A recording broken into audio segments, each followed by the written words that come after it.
મકાઈના દાણાની આડમાં દારૂ બિયરના જથ્થા સાથે 2 ઝડપાયા, 2 ફરાર. ભાવનગર પેરોલ ફ્લો સ્ક્વોડે ઘોઘા રોરો ફેરી તરફથી આવતા એક ટ્રકમાંથી બિયરનો મોટો જથ્થો ઝડપી પાડ્યો છે. આ રેડમાં 2 શખ્સો ઝડપાયા છે, જેમાં સિહોર અને કરદેજ ગામના 2 ડ્રાઈવરો ઝડપાયા છે, જ્યારે અન્ય 2 મહારાષ્ટ્રીયનને પકડવાના બાકી છે. પેરોલ ફ્લો સ્ક્વોડના જવાનો ભાવનગર ગ્રામ્ય વિસ્તારના પેટ્રોલિંગ કરી રહ્યા હતા. તે દરમિયાન તેમને બાતમી મળી હતી કે ઘોઘા રોરો ફેરી તરફથી ભાવનગર આવતા એક ટ્રકમાં ગેરકાયદેસર દારૂનો જથ્થો લાવવામાં આવી રહ્યો છે.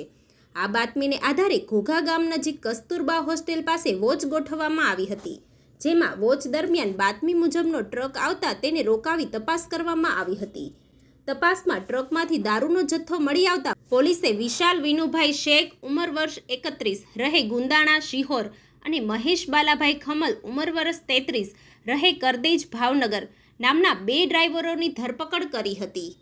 ટ્રકમાં તલાશી લેતા મકાઈના દાણાની આડમાં બિયરનો જથ્થો ઝડપાયો હતો, જેમાં પોલીસે ટ્રકમાંથી કુલ 22 પેટી બિયર અને 528 બોટલ દારૂ કિંમત ₹1,14,096 તથા ટ્રકની કિંમત ₹10 લાખ સહિત કુલ ₹11,24,096નો મુદ્દામાલ ઝડપી લીધો હતો. આ કેસમાં વિષ્ણુ અને મહેશ ગાલાણી બંને રહે મહારાષ્ટ્ર નામના અન્ય 2 આરોપીઓ પકડવા માટે પોલીસે તજવીજ હાથ ધરી છે.